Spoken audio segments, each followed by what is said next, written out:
కుతూహల పూరిగ్రాహ రక్తో మృగవ్యాప్లాదిత్య నరాది జంతు కలహ వ్యాప్తి నమస్తా సమస్తాస్త్రాలిన్ మృత్యులేని జీవనములో సీతాయింపవే.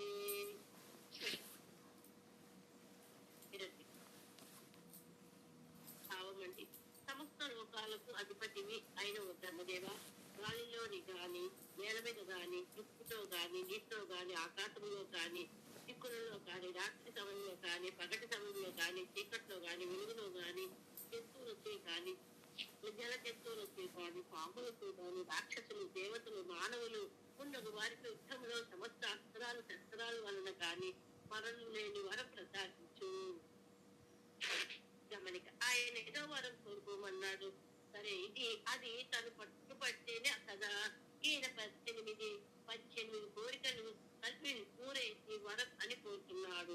అది ఇంతే కాదట, ఇంకో 3 ఉన్నాయట. తరువాత వచనంలో తన కోసం కాదట, తమ్ముడి మరణానికి ప్రతీకారం కోసం ఈ అజరామరత్వం ఆది ఆట ఇది, అది కూడా ప్రతీకారం ఎవరి మీద తీసుకోవాలో వారి కొడుకును వరాలు కోరుకున్నాడు. విష్ణుమూర్తి నాభిక అమలంలో బ్రహ్మదేవుడు పుట్టాడు. అందుకే హిరణ్యాక్షర వరాలు అనే అసంబద్ధ కోరికలు అంటారు ఏమో. సరోశ్రీ తెల్లారు విచారకరం. జై శ్రీరామండి. 90 వరకు అయిపోయింది. జై శ్రీరామండి. ధన్యవాదాలు భానుమతి గారు. శిరీష్ గారు గరుడ పురాణం ప్రారంభిస్తారు. మహాగణాధిపతే నమః. శ్రీ గురుభ్యో నమః. వత్తిపచ్చు కులక్షీర వాక్య సోమం వివేకనం శ్రీవత్సపుత్ర సంజాతం రత్న అకర గురుం భజే.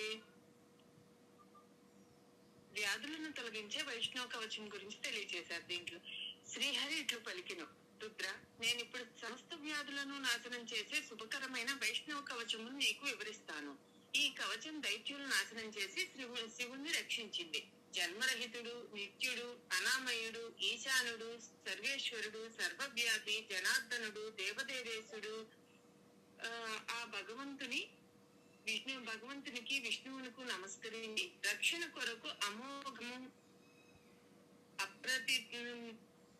అప్రతిమము అయిన కవచం నేను ధారణ చేస్తున్నాను. దుఃఖాలను నివారించే సర్వస్వమునిచ్చే వైష్ణవ కవచం ఇది. విష్ణు భగవానుడు ముందు భాగంలో రక్షించుగాక, కృష్ణుడు వెనుక నుండి రక్షించుగాక, హరి నా శిరస్సును రక్షించుగాక, దుర్యోధనుడు హృదయమును రక్షించుగాక, నా మనసును హృషికేశుడు, జిహ్వను కేశవుడు రక్షించుగాక, వాసుదేవుడు నేత్రద్వయమును, సంకర్షుడు 2 చెవులను రక్షించుగాక, ప్రద్యుమ్నుడు నా ముక్కును, అనిరుద్ధుడు శరీర చర్మమును రక్షించుగాక, భగవంతుని వనమాలగా కంఠ ప్రదేశమును క్రింద అంతఃకరణము వరకు శ్రీవత్సము నా అధోభాగము రక్షించుగాక, దైత్యులను నివారించు చక్రము నా వామపార్శ్వమును రక్షించుగాక, సమస్త దైత్యులను నివారించి గద నా దక్షిణ పార్శ్వమును రక్షించుగాక, నా పొట్టను ముసలము పృష్ఠ భాగము నాగలి రక్షించుగాక, నా ఊర్ధ్వ భాగము సార్జము అను ధనస్సు, నా పిక్కలను నందకమును ఖడ్గము రక్షించుగాక, నా పార్శ్వ భాగము శంఖము, నా పాదద్వయము పద్మము రక్షించుగాక, గరుడు ఎల్లప్పుడూ నా కార్యాభీష్ట సిద్ధి కొరకు నన్ను రక్షించుగాక, వరాహస్వామి నీటి యందు, వామనుడు విషమ పరిస్థితి యందు, నరసింహుడు భగవానుడు వనమునందు, భగవంతుడు కేశవుడు అన్ని పక్కల నుండి నన్ను రక్షించుగాక, హిరణ్య గర్భుడు నాకు బంగారు ప్రసాదించుగాక, సాంఖ్యాచార్యుడు అయిన కపిలుడు నా శరీరంలోని సర్వధాతువులను సమానంగా ఉంచుగాక, శ్వేత ద్వీపంలో నివాసించి జన్మము లేని పరమాత్మ నన్ను శ్వేత ద్వీపానికి తీసుకుని వెళ్ళుగాక, మధుకైటకులను మర్దించిన విష్ణువు నా సర్వశత్రువులను నశింపజేయుగాక, నా శరీరంలో గల పాపాలన్నింటినీ విష్ణువు తొలగించుగాక, హంసగా మత్స్యముగా కూర్మముగా రూపములను ధరించు విష్ణువు అన్ని దిక్కులలోనూ నన్ను రక్షించుగాక, త్రివిక్రమ దేవుడు నా సమస్త పాపాలను ఛేదించుగాక. నారాయణుడు నా బుద్ధిని వికసింపుగా చేయుగాక. శేషుడు నా జ్ఞానమును నిర్మల జ్ఞానము చేయుగాక. అజ్ఞానము నశింపచేయుగాక. నేను చేసిన పాపాలను సమస్తములను అశ్వముఖుడై హైగ్రీవుడు దేవుడు రక్షించుగాక. విష్ణువు నా రెండు కాళ్లను శిరస్సునకు సుఖం ప్రసాదించుగాక. దత్తాత్రేయుడు నా పుత్రులను బంధువులను పశువులను ప్రసాదించుగాక. జమదగ్ని పుత్రుడు అయిన పరశురాముడు తన పరశువుతో నా శత్రువులందరినీ నాశనం చేయుగాక. రాక్షసులు నిహంత అయిన దశరథ సుతుడు ఆజానుబాహుడు శ్రీరాముడు నన్ను నిత్యము రక్షించుగాక. యదునందనుడు బలరాముడు తన నాగలితో నా శత్రువులను నశింపజేయుగాక. ప్రళయుడు కేసి చానూరుడు పూతన కంసులను సంహరించిన బాలకృష్ణుడు నా సమస్త మనోరథాలను పూర్తి చేయుగాక. దేవా, నేను కటిక చీకటి వంటి తమో గుణము కలిగిన చేతిలో పాశమును ధరించిన యమధర్మరాజుతో సమానుడైన నలుపు పసుపు రంగులు కలిగిన భయంకర పురుషుణ్ణి చూస్తున్నాను. అతని భయంతో వణికిపోతున్నాను. పుండరీకాక్ష, అచ్యుత, నేను నీ శరణజొచ్చి ఉన్నాను. నీ ఆశ్రమం వలన నేను ధన్యుడనయ్యాను. నిన్ను శరణు కోరడం వలన ఇప్పుడు నాకు ఏ భయము లేదు. నేను నిర్భయుడయ్యాను. సమస్త సంసారికోపద్రవాలను తొలగించు నారాయణ్ణి ధ్యానించి వైష్ణవ కవచబద్ధుడనై నేను భూతలంపై తిరుగుతున్నాను.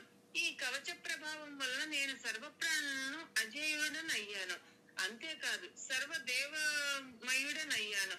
అపరిమితమైన తేజస్సంపన్నుడనైన దేవాది దేవుడనైన విష్ణువుని స్మరణ వలన నా సమస్త మనోరథాలు నిత్యము ఈడేరుతున్నాయి. వాసుదేవుని చక్రంలో గల అంచులు చాలా త్వరగా నా సమస్త పాపాలను నశింపజేయుగాక. నన్ను హింసించు శత్రువులను సంహరించుగాక.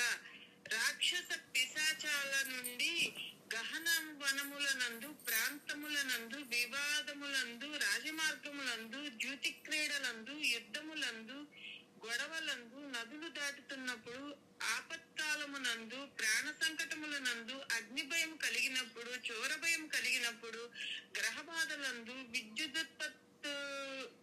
విద్యుత్ పీడలనందు, సర్ప విష బాధలు కలిగినప్పుడు, రోగములు, విఘ్నములు, సంకటములు పైబడినప్పుడు, విహ్వలత్వం కలిగినప్పుడు దీన్ని జపించవలేను.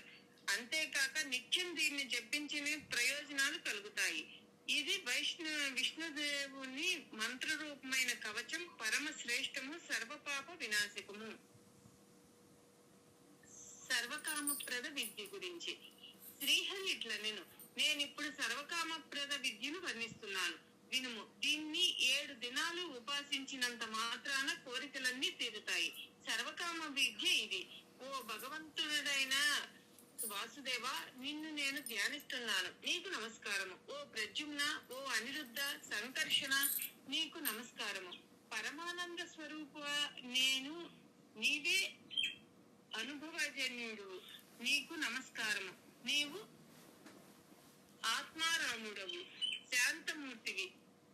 దైత్య దృష్టికి పదే పదే నమస్కరిస్తున్నాను. అనంతమూర్తి, హృషికేశ, నీ మహత్స్వరూపములను నా నమస్కారాలు. ప్రళయ కాలంలో ఈ జగత్తుని ఏ మూర్తిలో ప్రవేశించి ఉంటుందో, స్థిరమై ఉంటుందో, మరలా ప్రళయ కాలాంతరం సృష్టి ప్రారంభ కాలంలో అన్నింటికంటే ముందుగా ఉత్పన్నమవుతుందో ఈ మృణ్మయమైన భూమిని ఏ మూర్తి ధరిస్తున్నాడో ఆ మూర్తి అయిన బ్రహ్మదేవునకు నమస్కారము. మనోబుద్ధులు ఏ దేవుని స్మరించుటకు, గుర్తించుటకు సమర్థములు కావు. జ్ఞానేంద్రియ, కర్మేంద్రియాలు, ప్రాణాలు కూడా ఏవని గ్రహించలేవు. ఆకాశము వలె ఏ దేవుడు సమస్త చరాచర ప్రాణుల లోపల బయట విహరిస్తుంటాడో అటువంటి వ్యోమస్వరూపుడైన నీకు నేను నమస్కరిస్తున్నాను. పంచభూత స్వామి, ఐశ్వర్యమూర్తి, మహాపురుష వాసుదేవ, నీకు నమస్కారము. పరమేష్టి, నీ నుండి సకల తత్వాలు ఉత్పత్తి అవుతాయి.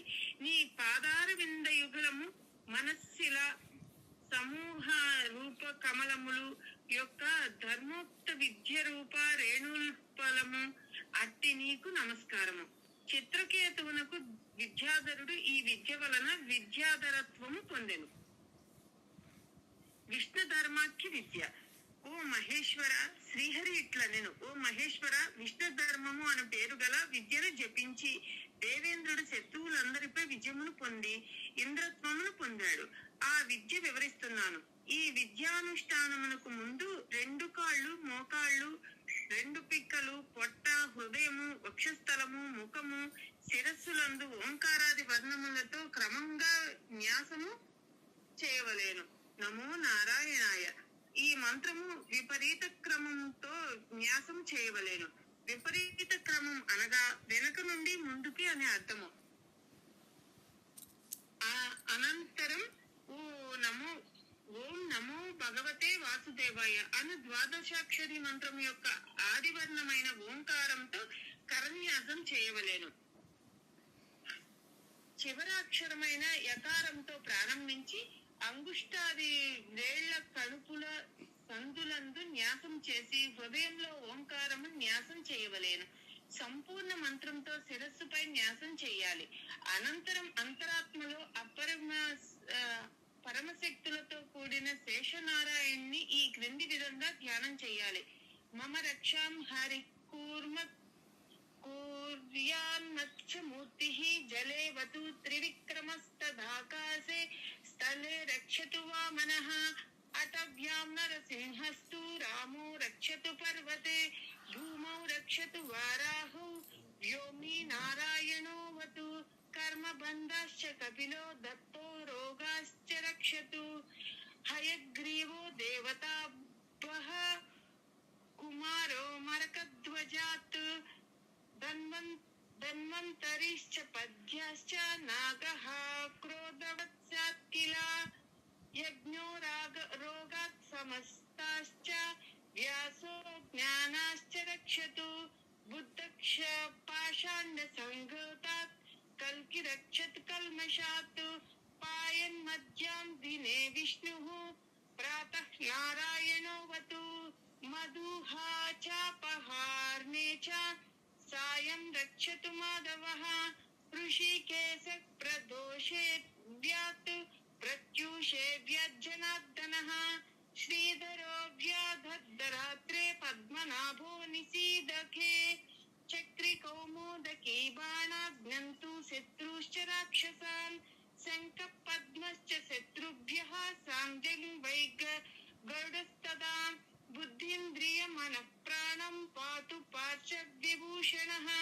శేషః సర్పస్వరూపశ్చ సదా సర్వత్ర పాతు మాం విదుక్షు దిక్షు చ సదా నరసింహశ్చ రక్షతు ఏతదాయమానశ్చ యం యం పశ్యతి చక్షుషా సవసీ స్యాద్వి పాప్మాచ రోగయుక్తో దివం ప్రజేతు.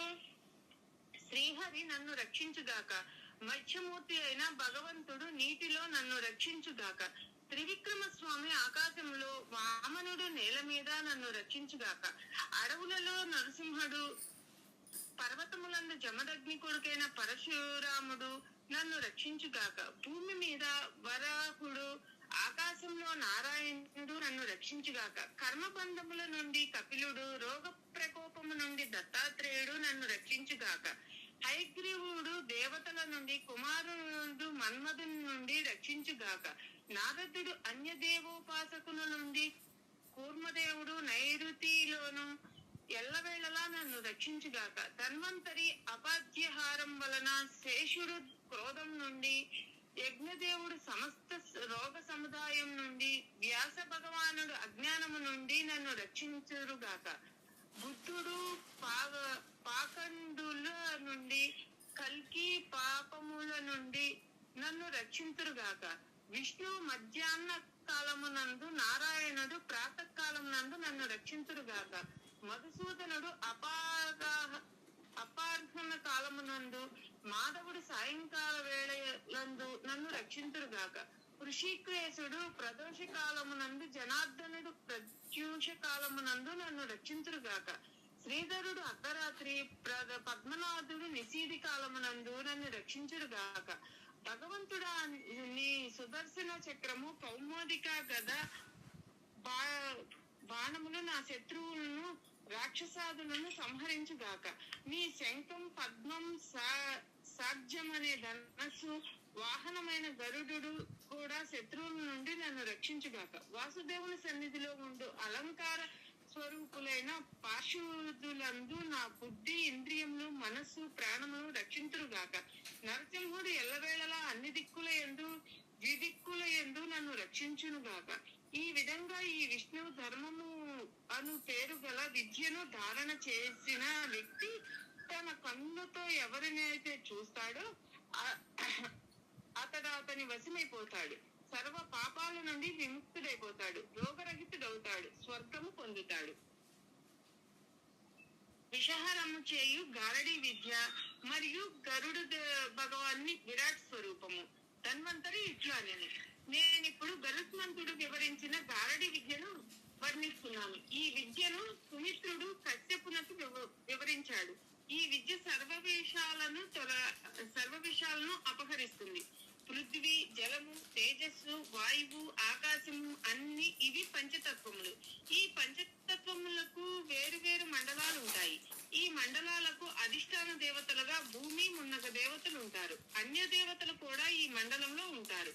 వారికి వేరు వేరు మంత్రాలు కూడా ఉంటాయి. ఈ మండలాల్లో అధిపతులైన దేవతలు మంత్రములను యథావిధిగా న్యాసపూర్వకంగా జపించిన వారికి అభిష్ట సిద్ధి కలుగుతుంది, విషబాధలు తొలగుతాయి. సాధకుడు వేరువేరుగా 5 మండలాల స్వరూపములను, వాటి అధిష్టాతృ దేవతలను ధ్యానించవలెను. మండలముల స్వరూపము ఇలా ఉంటుంది. పృథ్వీ మండలము చతుకోణాకారము వ్యాపించి 4 వైపులు ముఖాలు కలిగి పసుపు రంగు కలిగి ఉంటుందని చెప్పబడింది. ఈ మండలము ఇంద్రాది దేవతా ప్రాకారము. వరుణ మండలం అంటే జలమండలం పద్మాకారంలో ఉండి అర్ధచంద్రాకారయుక్తమై ఉంటుంది. ఇంద్రనీలమణితో సమానమైన కాంతి కలిగి, సౌమ్య స్వరూపము కలిగి, స్వస్తికయుక్తమై త్రికోణాకారం కలిగి, అగ్నిమండలమునందు జ్వాలామాలతో సమన్వితమైన అగ్నిని ధ్యానించవలెను. విభిన్నములైన ఔషధాలను అరగదీసి తయారు చేసిన అంజనముకు వంటి కాంతి కలిగి, వృత్తాకార బిందుయుక్తం వాయుమండలమునందు వాయువును ధ్యానించాలి. ఆకాశ మండలము ధ్యానించుట ఎట్లో వివరిస్తాను. కాంతి కలిగిన సంపూర్ణ జగత్తును తన అమృత కిరణాలతో తడుపుతున్న రూపముగా భావించి ధ్యానించాలి. అష్టమహానాగములలో వాసుకి, శంఖపాలుడు అను పేర్లు గల నాగులు పృథ్వీ మండలంలో ఉంటారు. కర్కోటకుడు, పద్మనాభుడు అనబడు 2 నాగులు వరుణ మండలంలో నివసిస్తారు. కులికుడు, తక్షకుడు అనబడు నాగులు అగ్ని మండలంలో నివసిస్తారు. మహాపద్ముడు, పద్ముడు అనబడు నాగులు వాయుమండలంలో నివసిస్తారు. సాధకుడు ఈ నాగదేవతలను ధ్యానించి భూమి మున్నగు పంచభూతాల తత్వమును న్యాసము చేయాలి. అంగుష్టము నుండి మొదలుపెట్టి చిటికెన వేలు వరకు వేళ్లలోని అనులోపమును మరియు విలోపము రీతిలో న్యాసం చేయాలి. వేళ్లు, కణుపులు, సందులలు, జయ విజయలు అనబడి 2 శక్తులను న్యాసం చేయవలెను. మరలా శరీరంలోని శివ షడంగన్యాసము, పంచతత్వాన్యాసము, వ్యాపకన్యాసములను చేయాలి. దేవతల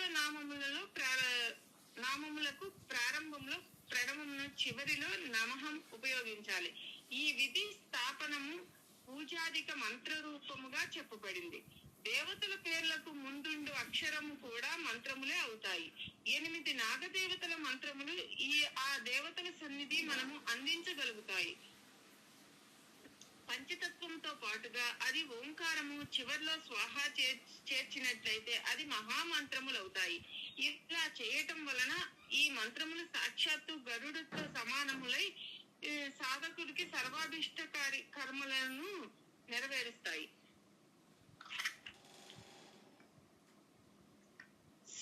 స్వరవర్ణములతో కరన్యాసం చేసి మరలా వాటితోనే శరీరంలోని అన్య భాగాలు కూడా న్యాసం చేయాలి. అనంతరము ఆత్మశుద్ధిని కలిగించే ఉద్దిక్త ప్రాణశక్తిని చింతించాలి. తరువాత సాధకుడు అమృత వర్షం కురిపించే బీజమును ధ్యానించాలి. వం అమృతం తత్వం ఓం అమృత బీజాత్మనే లేక వం అమృత తత్వాత్మనాయి అమృత నైవేద్యం సమర్పయామి అని మంత్రాన్ని శాస్త్రంలో బృహస్పతి వివరించాడు. ఈ విధంగా ఆప్యాయనము చేసి సంతోషపరచి సాధకుడు తన మస్తిష్కంలో ఆత్మతత్వము చింతించాలి.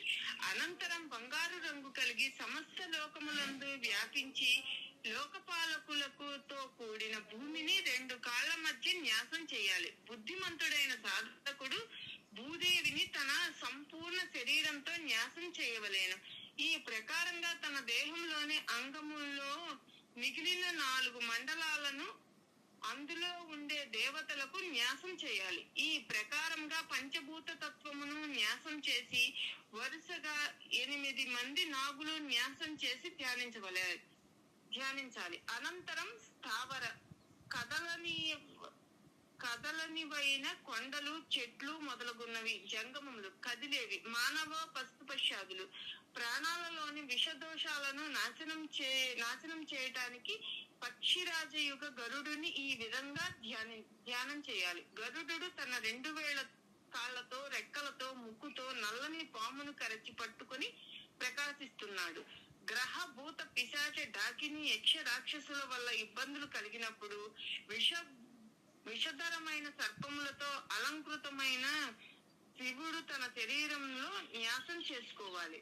ధ్యాన పూజాధిక్రతాలు యథావిధిగా చేసుకుని సాధకుడు సర్వకర్మలలో సిద్ధిని పొందుట కొరకు అభీష్ట రూపము ధరించి మనస్సు మీద విజయమును పొందుటకు సమర్థుడైన గరుడ స్వరూపుడైన భైరవుని ధ్యానించాలి. ఆ భైరవుడు ఇంకా ఎలా ఉంటాడంటే సంపూర్ణ జగత్తును తన రసముతో తడపగలడు. సృష్టి స్థితి సంహార కారకుడు. తన మహామంత్రంతో సమస్త మండలాలందు వ్యాపించి ఉంటాడు. 10 భుజాలు, 4 ముఖాలు, పింగళవర్ణ నేత్రాలు కలిగి ఉంటాయి. చేతిలో శూలం ధరిస్తాడు. భయంకరమైన కోరలతో అత్యంత ఉగ్రుడుగా కనిపిస్తాడు. 3 కన్నులు కలిగి చంద్రరేఖను ధరించి ఉంటాడు. నాగులను నాశనం చేయుటకు ఆ పర్వత తత్వమే మహాభయంకర గరుడ రూపం ధరించినది. విరాట్ రూపుడైన గరుడుని 2 పాదాలు పాతాళంలో ఉంటాయి. అతని రెక్కల సమస్త దిక్కులు వ్యాపించి ఉంటాయి. సమస్త స్వర్గములు అతని వక్షస్థలంపై ఉంటాయి. బ్రహ్మాండములు ఆయన కంఠంను ఆశ్రయించుకుని ఉంటాయి. తూర్పు నుండి ఈశాన్యం వరకు గల 8 దిక్కులు గరుడుని శిరస్సుగా గ్రహించాలి. తన 3 శక్తులతో కూడిన సదాశివుడు గరుడుని శిఖామూలమున నందుంటాడు. ఈ తక్షుడు సాక్షాత్తు పరాత్పరుడైన శివుడు సమస్త భువనములకు నాయకుడు.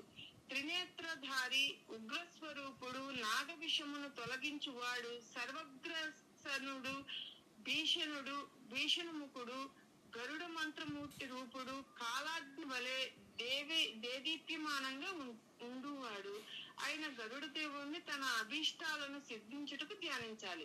న్యాసము, ధ్యానము పూర్తి చేసి ఈ గరుడ దేవుణ్ణి పూజించిన వానికి అనుకున్నవన్నీ సిద్ధిస్తాయి. ఇతడు గరుడు శక్తిని పొందగలుగుతాడు.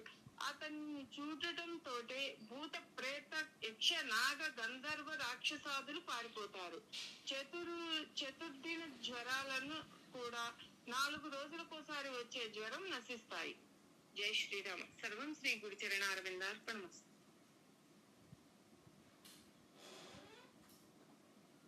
జై శ్రీరామ అండి. రామనామం చేసుకున్నామండి. శ్రీరామ జయ రామ జయ జయ రామ. శ్రీరామ జయ రామ జయ జయ రామ. శ్రీరామ జయ రామ జయ జయ రామ. ఓం విష్ణవే శంకరాయ